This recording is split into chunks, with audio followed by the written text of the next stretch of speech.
জলাবদ্ধ রাজধানীর খবর এবার আমরা জানতে চাই, যুক্ত হতে চাই সহকর্মী সাদিয়া আফরোজের সাথে। সাদিয়া আফরোজ, আপনি ঠিক এই মুহূর্তে কোথায় আছেন? আর রাজধানীর বিভিন্ন জায়গায় কিন্তু প্রধান সড়ক এবং ভেতরের রাস্তাগুলোতে পানি জমে গেছে, যাতে চরম দুর্ভোগে আছেন নগরবাসী। সে ব্যাপারে নিশ্চয়ই বিস্তারিত জানাবেন।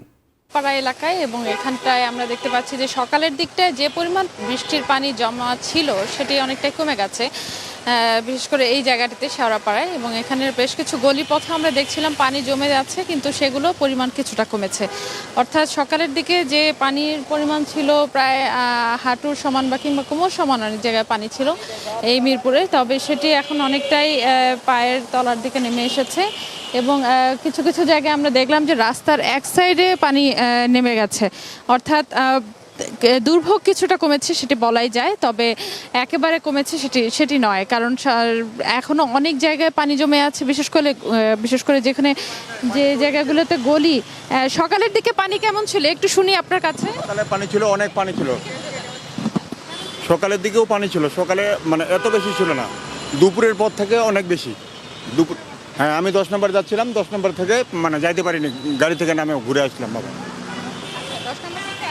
হ্যাঁ, 10 নম্বরে না, আপনার টোটালি আপনার এই মণিপুর থেকে পুরো ওই 10 নম্বর ওভারব্রিজ পর্যন্ত পানি।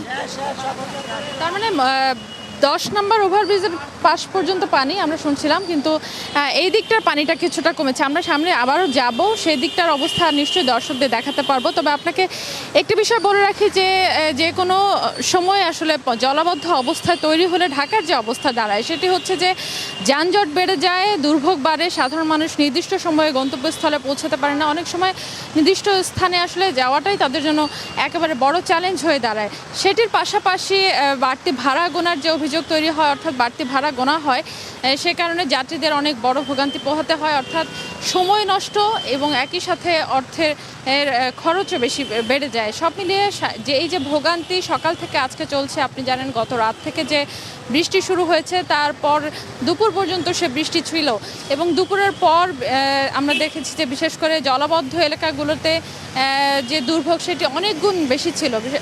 এর আগে সকালের দিকটাতে বিশেষ করে যখন কর্মজীবী মানুষ কর্মস্থলে গেছেন, বৃষ্টিতে ভিজে যেতে হয়েছে।